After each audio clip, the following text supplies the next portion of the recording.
Well, he was a surprise winner, but not if you ask him. Good evening. Welcome to My State of Mind. I am Dan York. This is Thursday evening. We actually recorded this program late Tuesday afternoon due to some production scheduling issues, and it's a dry program, so to speak. I got distracted there because Jess is at the helm, and when she hits buttons, she goes like this. I'm thinking she's waving hello or stopping me. No, she goes like this, which is very interesting as a technique when you're directing the show.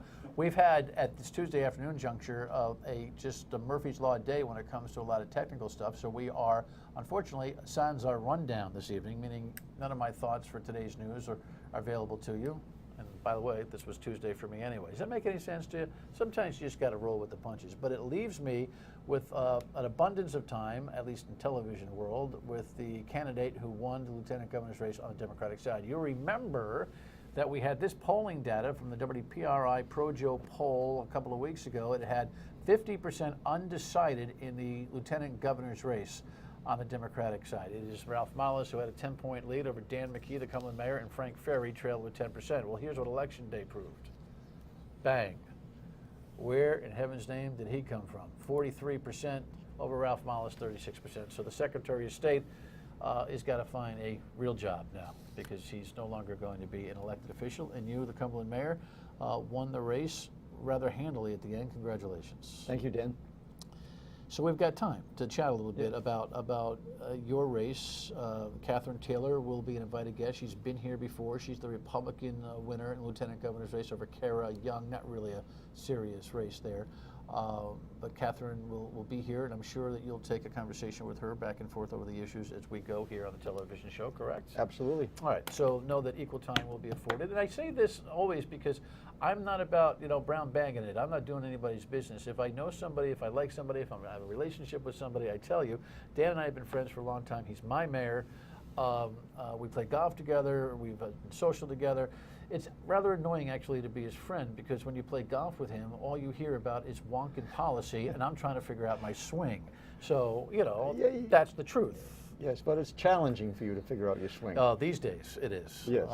By the way, on a lighter note, you didn't play any golf, and we haven't played any golf all year. Maybe early in the year we got one in. But you said pre-election day that no matter what, the day after you had a 2 o'clock tee time, correct? One way or the other. My son was in town from New York, and so he teed it up with me with a good friend, Ron LaRivia, at Pawtucket Country Club, and I got my 18. I actually got 17 holes in because I had to get him to the train station to get to New York City, but I enjoyed it. All right. Well, everybody needs a little respite, but there is no rest for the weary or those who win party nominations because the general election is a major league test, correct? Absolutely. You got a lot of work to do. A lot of work to do, and so you're not thinking about the general election during the primary, and now you're putting together a campaign plan right now to be competitive in November. Yeah, listen, just being friendly with me doesn't mean you get off on a whole bunch of issues. I mean, there are things that, frankly, I think you're a little bit too liberal on. You and I battle about them all the time, but I do think that one of the things that marks your public persona is your project management of the mayoral academies, your keen interest in education, your sincere effort to try to change the conversation, and I think this electorate kind of picked that up in this race. Yes? I think so. You saw the data on the screen earlier in the show, Dan, and there was close to 50% undecided, 10, 12, 14 days out, and so we knew that at that point in time it was a campaign for the majority of those votes, and our Better Rhode Island theme, better education, better jobs, better economy, really resonated, and I think that's what happened. Plus a lot of work, ground game work, and a lot of things fell into place very, very well, so we got the message out. Let's wind this thing back to the question that a lot of people ask and certainly think about during campaigns, statewide campaigns, and that is, what in heaven's name do we need a lieutenant governor for? It is by statute responsible for a couple of task type of responsibilities, but for the most part, it's a freelance gig, right? And a lot of people say, why?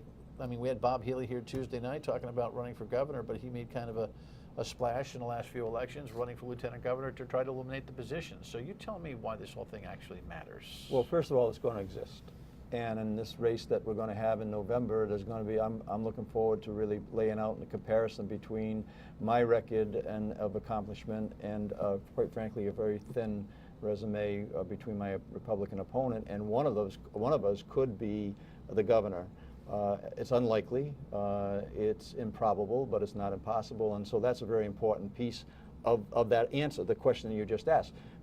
You should be electing someone who actually has the ability to be governor. In fact, that happens. So that's the number one issue there. But also, we'll make that office a innovative strategy in terms of the municipal leaders. My very first phone call, my very first meeting, will bring all the municipal leaders that I've been working with for 7 years now into that office, talking about regionalizing public safety dispatch, which is right in the emergency management wheelhouse. We'll be doing the business issue, which I have 30, 40 years of experience and quite frankly, significantly higher payrolls to meet than my opponent has in a business that she feels as though that was prepared for, to approach the business issue. I've already called out to California to talk to the very people who lowers us raises the issue that we're the lowest business friendliness in the country for the second or third year in a row, to find out what you need to do out of that office representing small business interests to get us out of last place. And I already got the metrics on that. So that's something you would work on as well. Okay, so get it. In case of you step in and now you've got all these things you want to project manage, and I believe you're earnest about it, but how does that juxtapose with somebody like Gina Raimondo, who's the Democratic nominee, who I'm guessing you support, correct? Yes.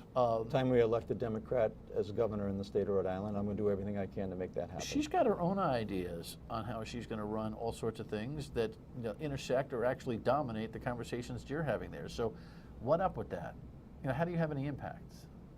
Well, first of all, I'm not going to do what my opponent just did and throw the nominee from the Republican Party under the bus on right to work and other things that they went out on a Wednesday and said that they were going to run as a team, and then on Friday she basically said, I'm really not part of this team.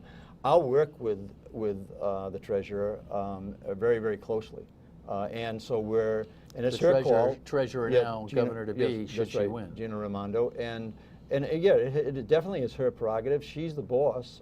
She's in the number one position, and I'll compare the type of things that I think that I can bring to the table, and if she feels as though those are things that she would like me to run with, I'll run with them. If she feels those stuff that she would want to run with, I'll support that. So there's a great deal of opportunity in the state right now. I think that her win and my win are really, really strong indications that I think that we both share one thing together, that we believe that we stand up and our backbone is pretty strong in terms of change. I've worked on education change and contract changes of my own in my town, and she's worked on the pension changes, and so you've got two very strong leaders there that are going to create some changes to make our state a better place to live. Well, there's a lot of moving parts in this election, however, when it comes to endorsements and the politics, business itself. We'll talk about some of those moving parts when we come back with Dan McKee. Stay with us. So as I said, Lieutenant gubernatorial candidate Dan McKee, Cumberland mayor, is my guest. He won the Democratic nomination with a 43-36 win over Ralph Mollis, Frank Ferry behind. It was an upset for a lot of folks. You didn't think it was an upset. I mean, listen, you were down 10 points in the only legitimate public poll that was issued. There's a 50% undecided quotient. But you were pretty confident that you were on a roll there the last week or so. I mean, Ralph Mollis ran into a bunch of 38 Studios issues, all that kind of thing. So you were the least surprised? Yes? No? You never know. Right. So I didn't know, but I felt very comfortable that when it ended that we could sit there and say that we really ran a very good campaign with the resources that we had and some of the obstacles we had to come over. Well, the obstacles were pretty clear.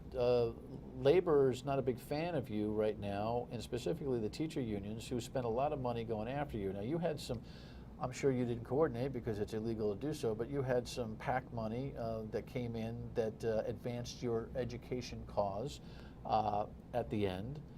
Certainly that was welcome. You also had some turbulence at the Board of Elections to be able to get the kind of money that you wanted because of technicalities on fundraising issues. So you had to hustle and fix that. We won't go into the details because they're somewhat mundane at this point. But you had some turbulence. It was a hard-fought campaign, and the unions more or less threw up over the idea that you got elected. How does that make you feel as you're such a Democrat? I mean, if I could, you're such a Democrat. Doesn't it make you just cry at night that these guys don't like you?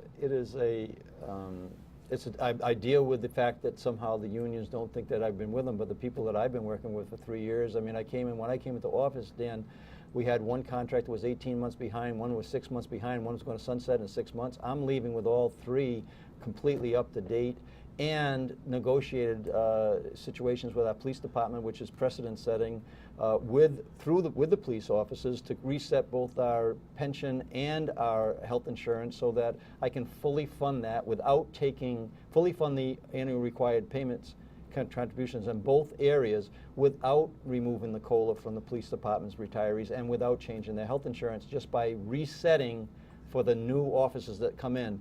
It's a model that's going to be used, and we did that all through negotiation. So it didn't get a lot of attention, by the way. No, it didn't, because it's Cumberland, but it will, because the municipal leaders that I work with are all aware of it, and I believe that that's what we need to do, is reset the benefits for new employees and keep the promises to the people that have already worked under the circumstances. You had a pretty massive unfunded liability, both in pension and in the OPEB, yes, other post-employment benefits. You're saying that this whole thing curbs itself in what period of time? We'll be fully funded on the pension without increasing the ARC substantially. We'll be 60% funded in 9 years and 100% funded by 2032.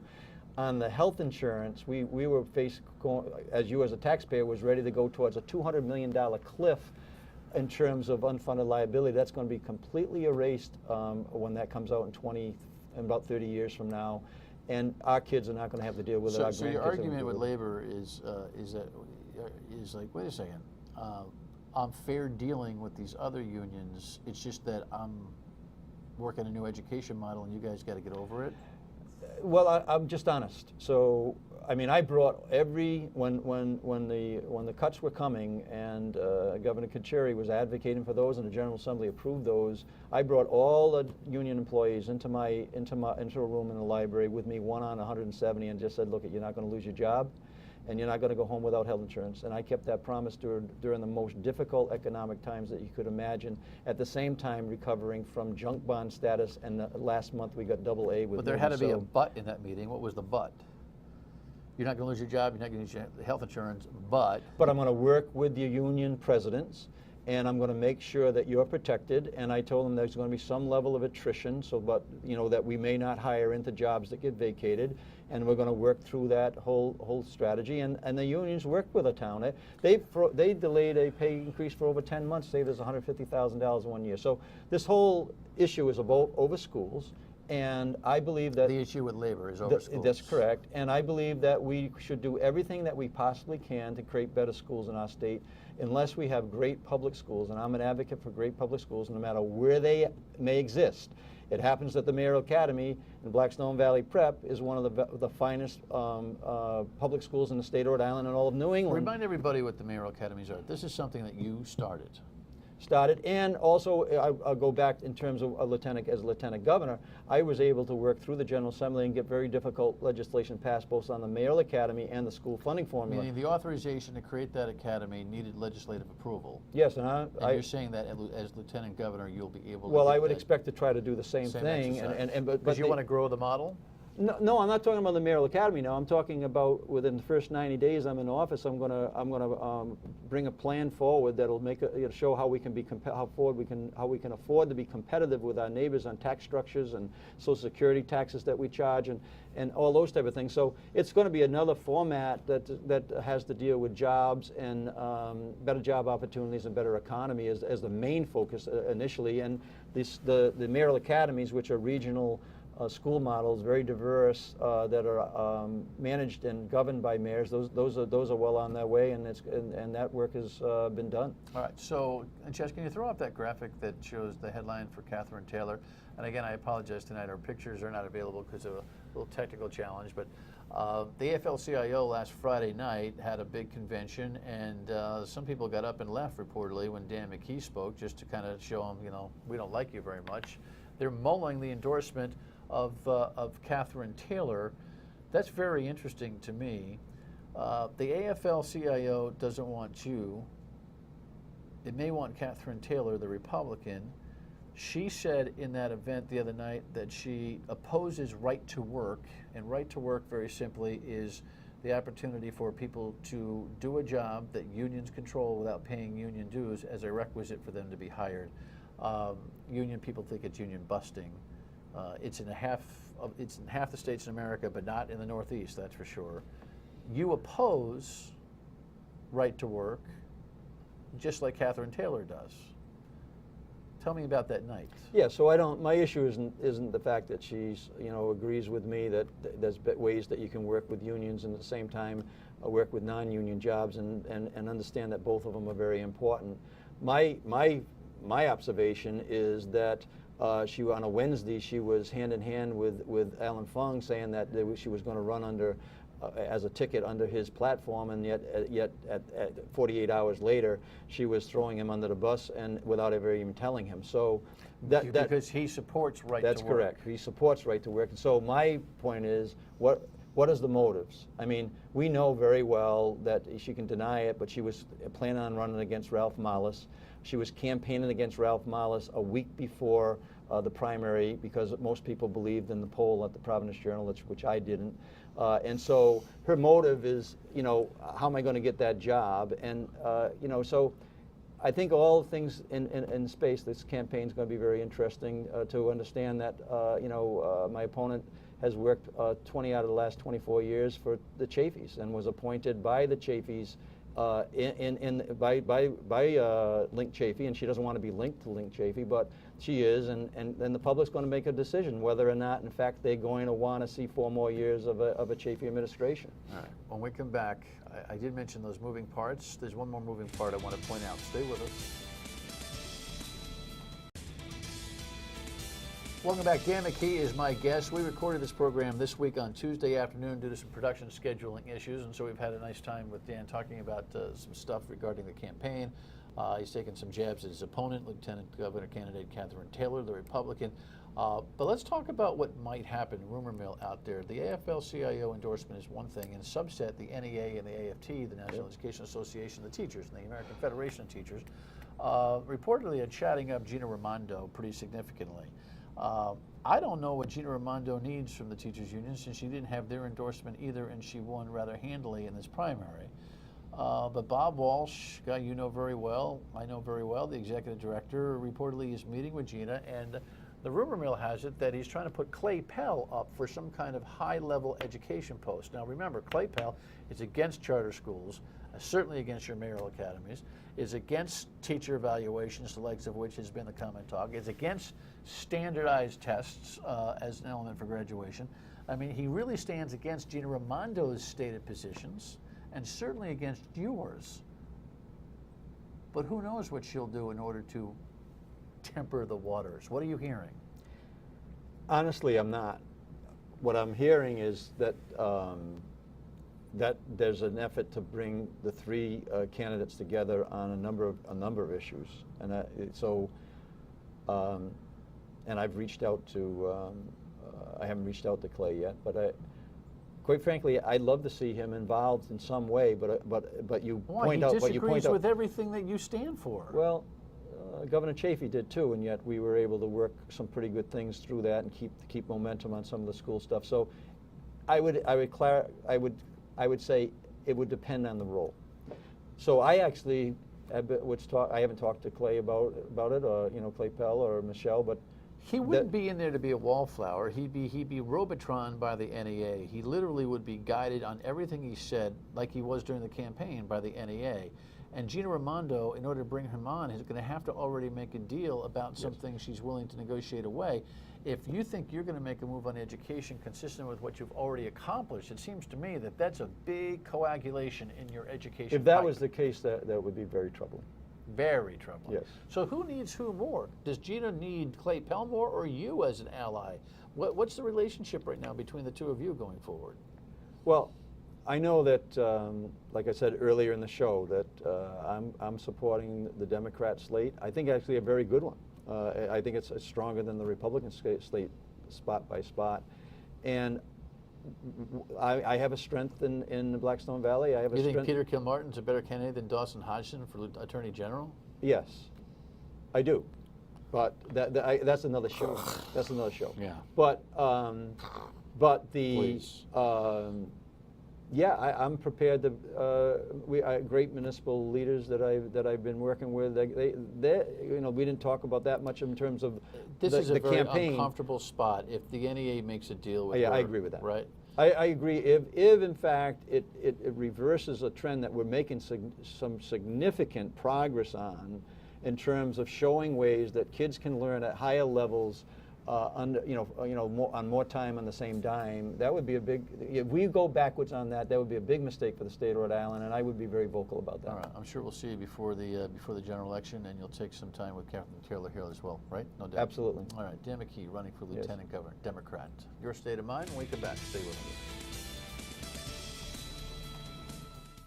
Your state of mind is important to us. You know how you get in touch with us. 228-1886 is the voicemail. We love it when you leave voicemails. Email at stateofmindandmyiRITV.com. And of course, you can Facebook post at us. You can tweet at us. Here's an interesting Facebook post that came as a result of our Monday evening show with Phil Isle, the editor of the Providence Phoenix, who wrote the piece on what it means to be a Democrat, which of course is not a single or specific answer. They're all over the place. Eric writes, it means you have to put up with the likes of Gina and David until a real public servant comes along like Bob Healy. I'm guessing that means Gina Raimondo and David Cicilline, who's been rather stealth in this political season and who does have a race against Cormac Lynch, the Republican, who, if he had any money, would torture David Cicilline.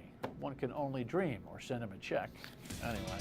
All right, we'll see you tomorrow night and at noontime on WPRO tomorrow. Bye-bye.